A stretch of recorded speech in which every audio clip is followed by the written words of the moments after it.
daring escape.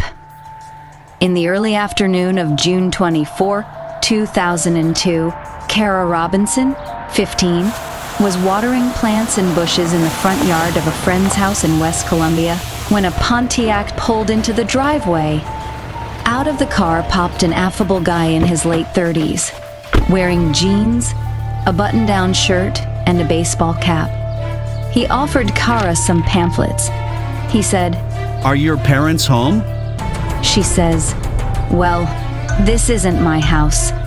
This is my friend's house." And he said, "Okay, well, what about her parents? Are her parents home?"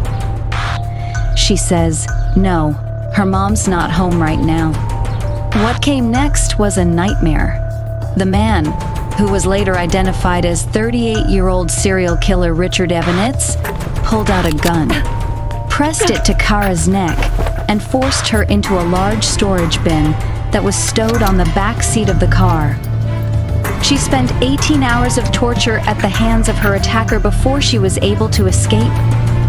Kara kept calm through torture and gathered identifying information that once she was forced inside the large storage bin on the back seat of Evanitz's car, as he drove towards his apartment, she began counting the turns he made, in hopes of later finding her way home again.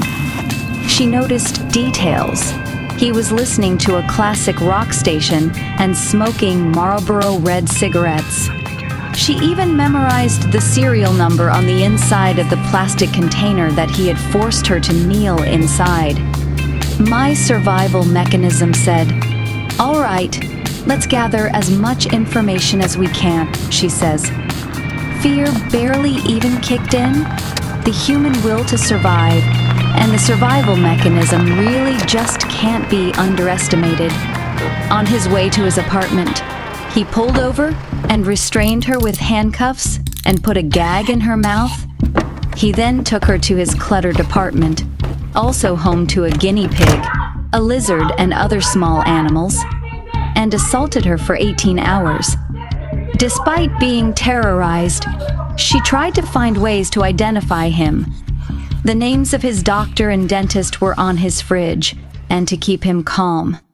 When he wanted her to have some food, she says, "Well, I'm not going to eat right now, but is there anything I can do for you?" She says, "I actually ended up sweeping his kitchen." A harrowing escape. In the dawn hours, while Evanitz was asleep, Kara was able to free one hand from a pair of handcuffs, which were attached to the bed frame using a circular clamp tightened by a screw, connected to a rope, with her teeth, and unclip a leather leg restraint that was attached to the foot of the bed. She quietly tiptoed to the front door and, trying to make as little sound as possible, unbolted the two locks. I know he has the gun right beside him, and he's going to see me running, and he's going to shoot me in the back. That's all I could think. And I was like, you know what? It doesn't matter. Police discover evidence that Evanitz is a serial killer. By the time authorities arrived at Evanitz's apartment, he had fled.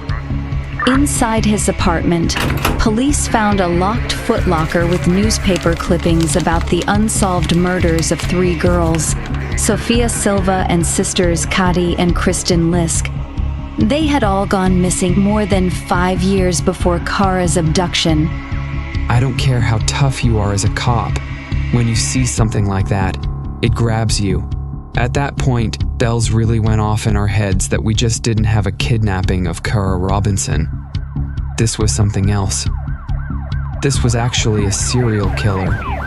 Police tracked Evanitz to Sarasota on June 27, 2002, and a high-speed chase there ended when he ran over spike strips on the highway and was attacked by a police dog. Evanitz then shot himself. In August 2002, Spotsylvania County Sheriff Ronald Knight announced that Evanitz was responsible for the crimes in his jurisdiction. We have experienced these crimes, and they overwhelmed our community with a sense of grief. fear and uncertainty, much of which still lingers today. He said, the Washington Post reported, for her help in solving the murders of Sophia and the Lisk sisters, Kara received $150,000 in reward money and was able to meet their families. It was one of the most important things that's ever happened to me because it brought home the importance of what I did. Because I felt like, wow, I'm actually giving these families something that they never would have gotten without me.